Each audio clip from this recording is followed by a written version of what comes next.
Welcome to the Success Sensei podcast for anyone interested in success, happiness, and balance. We'll teach you how to be a black belt at life. And now, your host, former professional fighter, multiple world champion, entrepreneur, and investor, Robert Devane. Bowing in. This is Robert Devane, the Success Sensei, helping you to win at life one kick and punch at a time. Episode 320, Impatience and Frustration. It's the Success Sensei podcast main event. Impatience and frustration. Thank you for your patience because this episode is one day late, and my apologies for that. Sometimes it's hard to keep to the schedule. I do my best, but life gets in the way and you can't always control every aspect of your life, which leads to this very subject: impatience and frustration. Two feelings that, fortunately or unfortunately, I'm all too familiar with. Now this episode might contain a little bit of hypocrisy regarding patience, but have a listen.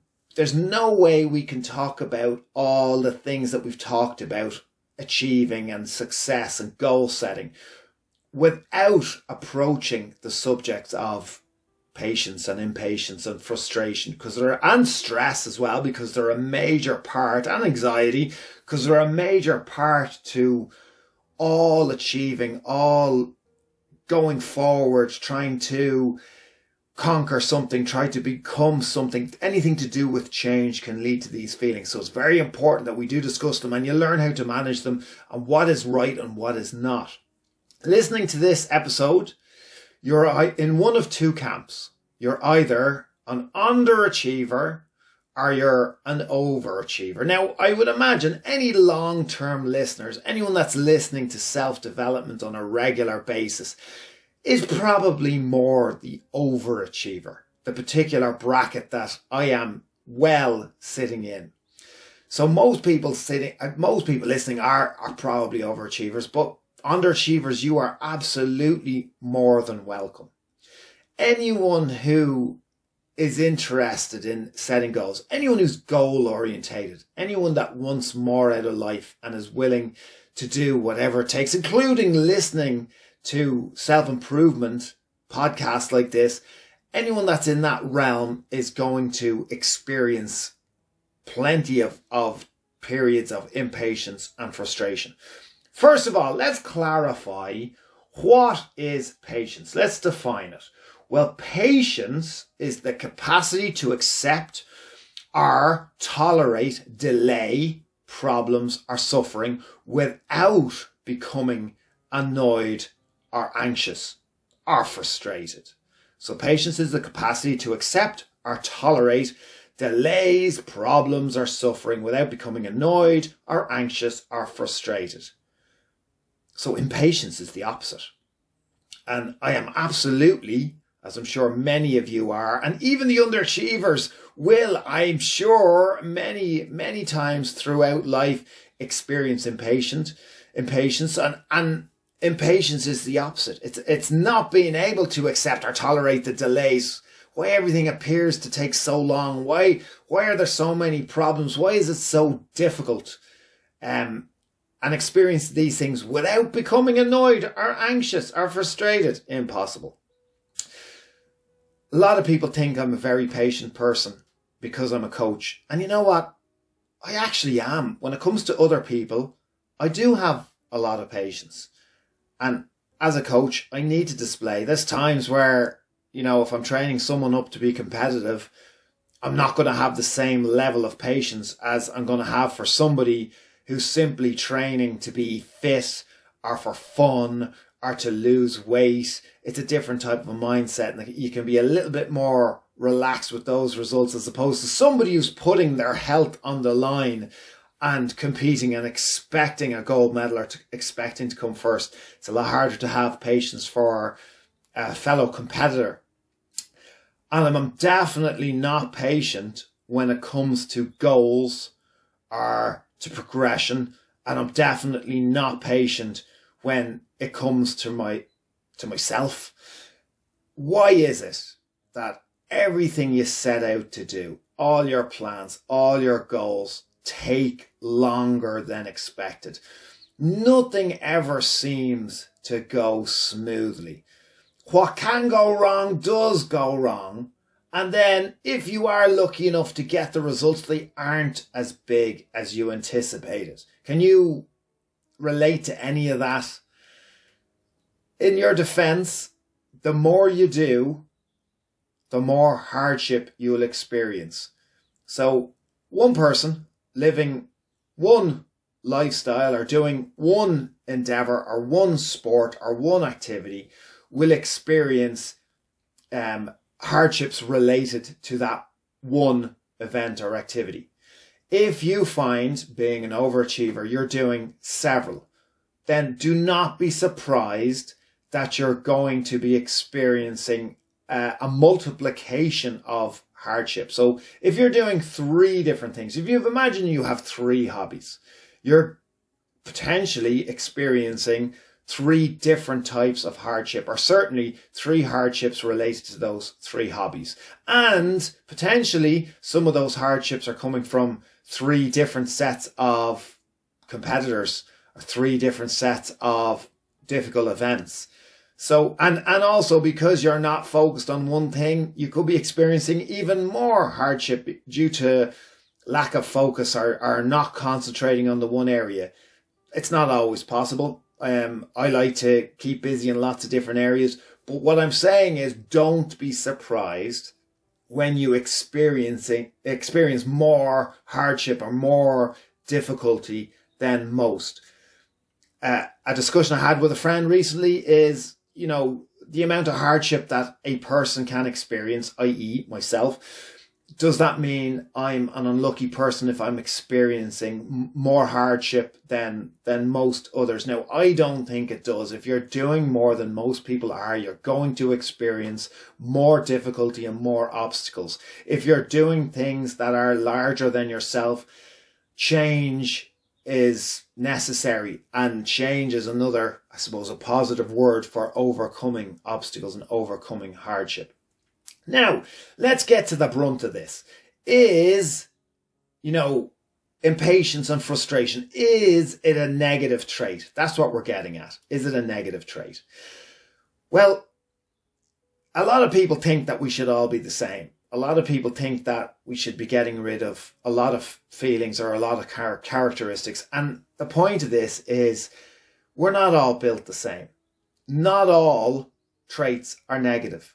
Most high achievers, most successful people, most high net worth people, most successful sports people are very impatient and very frustrated.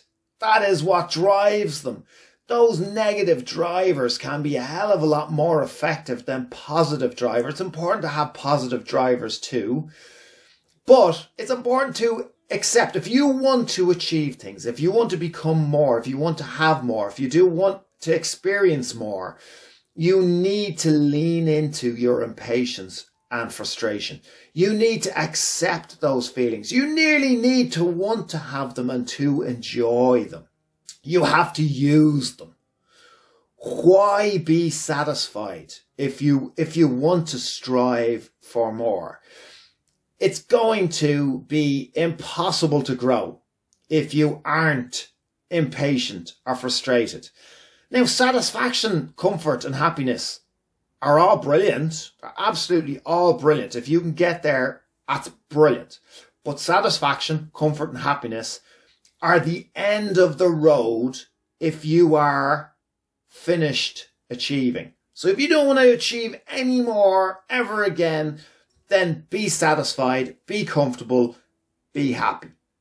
If you want to continue experiencing, growing, learning, then you are going to have to put yourself in positions where you need to overcome obstacles. You have to be impatient. You have to be frustrated. So keep that in mind anytime you're feeling a little bit war torn or sorry for yourself and you're fantasizing about having a more comfortable life, about being happy and about being satisfied. We're not meant to be built for that. Even if, I guarantee you, even if you were satisfied or comfortable or happy for a short period of time, it's only going to last a short period of time, because you're going to come across other problems related to your satisfaction, your comfort and your happiness and your lack of doing, but you're not going to be fulfilled. We feel most alive when we are struggling towards and overcoming a goal or a wish or a plan. Yet, having said all that, I'm trying to convince you that, you know, your impatience and your frustration is actually a bit of a superpower. Don't dismiss it. Don't conform. Don't listen to the majority of people.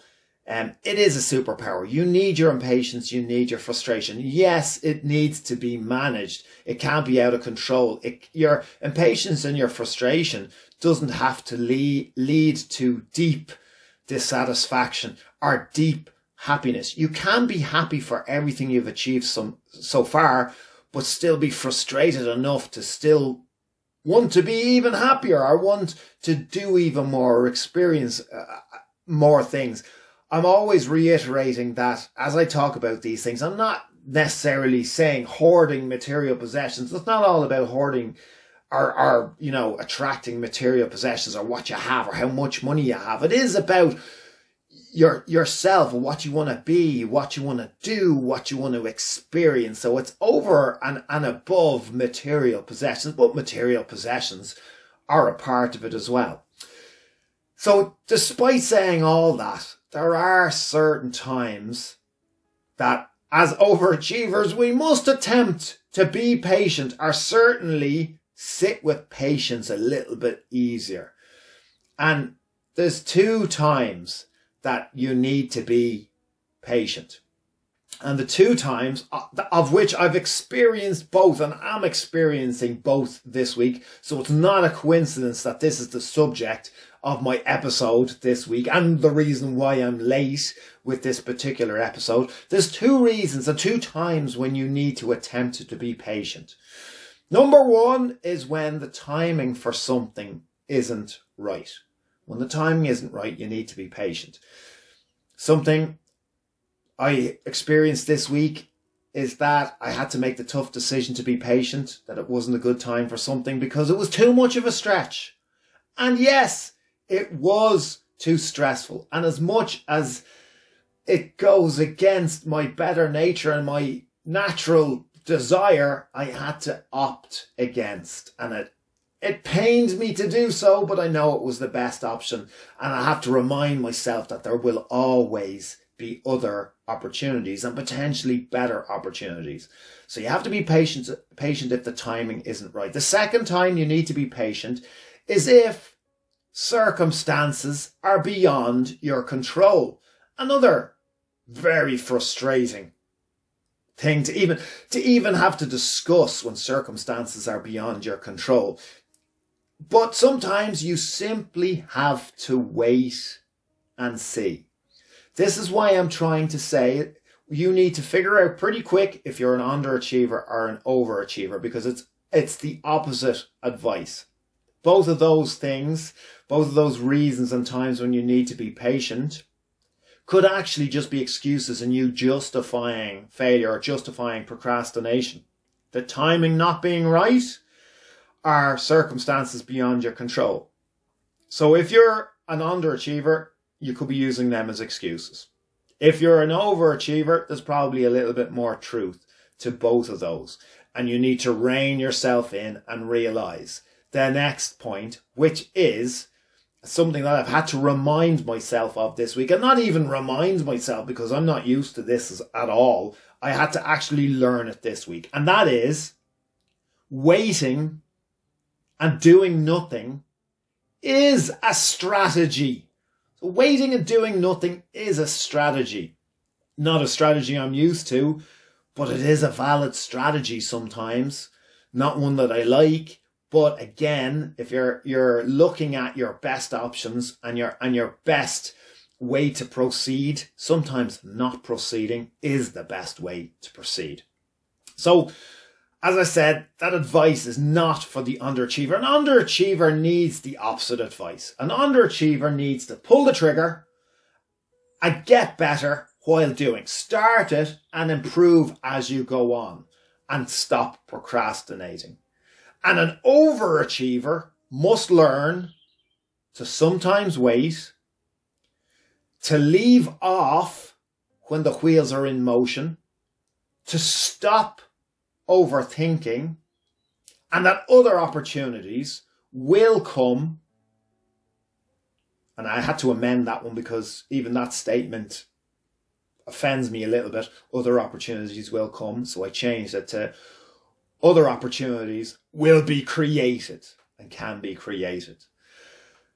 So that's our lesson today on impatience and frustration. I hope it's given you something to think about. I would love to hear how it's impacted your life or your decisions if you're an underachiever or an overachiever. Now remember, I'm in the overachiever camp, but I'm not saying either is right. It's whatever is right for you. We're all different. That's the whole point of it.